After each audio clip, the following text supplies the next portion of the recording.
When the pollination occurs, fertilization takes place in the flower, of course. So you should know first what's the meaning of production of male gametophyte. Anther, as I told you, we have two parts for the male part in the plant, anther and filament. Anther produce pollen grain.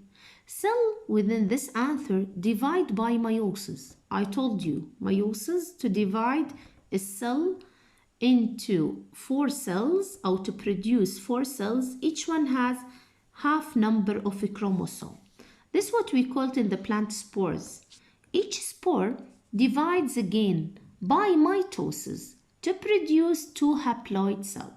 So the first step of cell division, take care of it. Sometimes they ask you in the SAT exam, type of cell division. First type of cell division is meiosis. Second type is mitosis.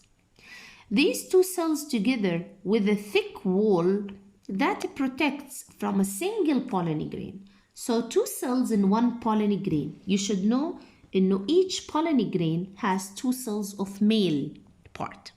Production of female gametophyte, 1 cell in the ovary divide by meiosis.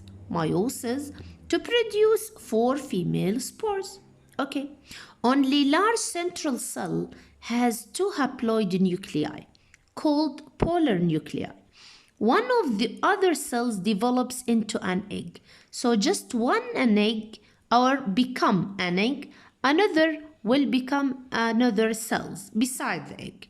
The process in which one sperm fertilizes an egg, the other forms a triploid cell is called double fertilization. So when fertilization occurs, the first sperm or 1 sperm fertilize an egg.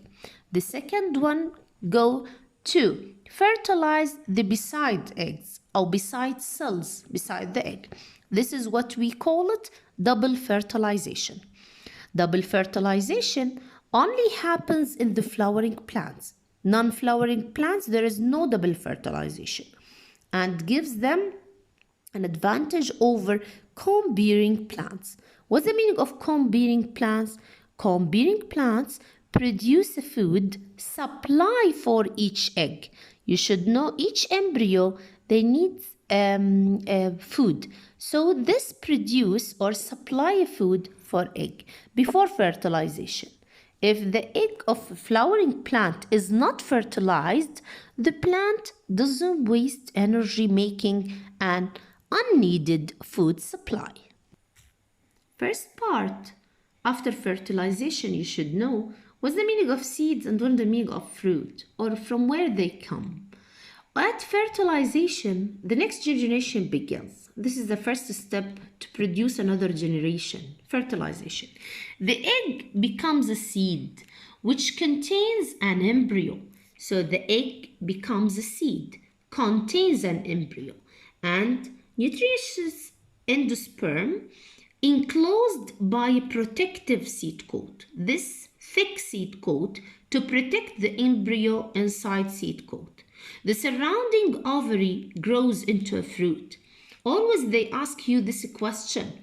The fruit which you eat it came from, of course, the ovary, which surrounded the egg after fertilization, growing up to produce a fruit.